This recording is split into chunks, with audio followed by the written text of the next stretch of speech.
Hey guys, I'm going to talk to you about one of my favorite techniques of all time, glide baits.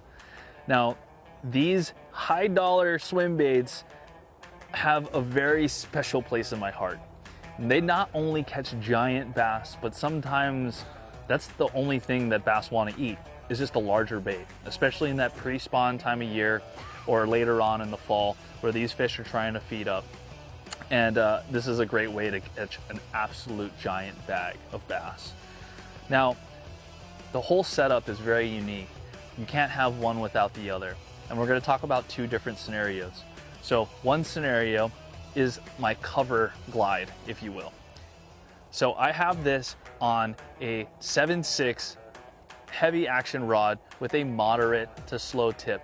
So that way, when you get that fish pinned, you can keep it pinned, nice parabolic bend throughout the rod, and you can prevent those treble hooks from getting ripped out. Because if you use a too stiff of a rod, it's not going to work for you. A 7/1 or 7/3 gear ratio reel is really important. That way you can drive the bait with individual reel turns. If you are fishing a too slow of a gear ratio, you end up having to reel too fast to make the bait actually swim the way that you want to make it swim correctly. Now, one component that you cannot cheap out on, and that is the line. For me, it's one of the bigger investments along with the glide bait. And the line that I like to use for cover glides is the Sunline shooter. So why the shooter, you may ask? 22-pound shooter is extremely strong. It's not only a great line for flipping and pitching and whatnot, but personally, I love it for glide baits because I can throw it into the thickest of cover and have the faith that I can bring out my high dollar glide bait back along with a giant bass with it.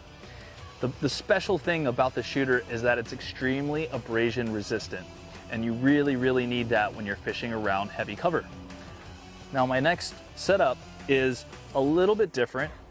It's the same rod, same gear ratio reel, but I like to use FC Sniper for open water glide bait fishing. I use a 20-pound FC Sniper for my open water glide bait, and the reason why is I can make a long bomb cast and I can still maintain the feel within my reel and all the connection of the whole setup. When I can basically close my eyes and feel exactly what that bait is doing at the end of a very long cast. And that's super important because these baits are tuned to be able to swim in a very unique way. And you want to be able to puppet the bait and drive the bait with precision. And if you use a line that's a little bit too light or if it's way too thick, you have to find a little perfect median. And the reason why I like to use that 20-pound FC Sniper is because the castability. I can make long bomb casts, and it can always end up back in the reel perfectly laid out and not having to worry about curly cues and whatnot and different types of line memory issues. So next time that you're in the market for a whole glide bait setup and system, don't forget about the line. It's probably the most important part of this whole setup.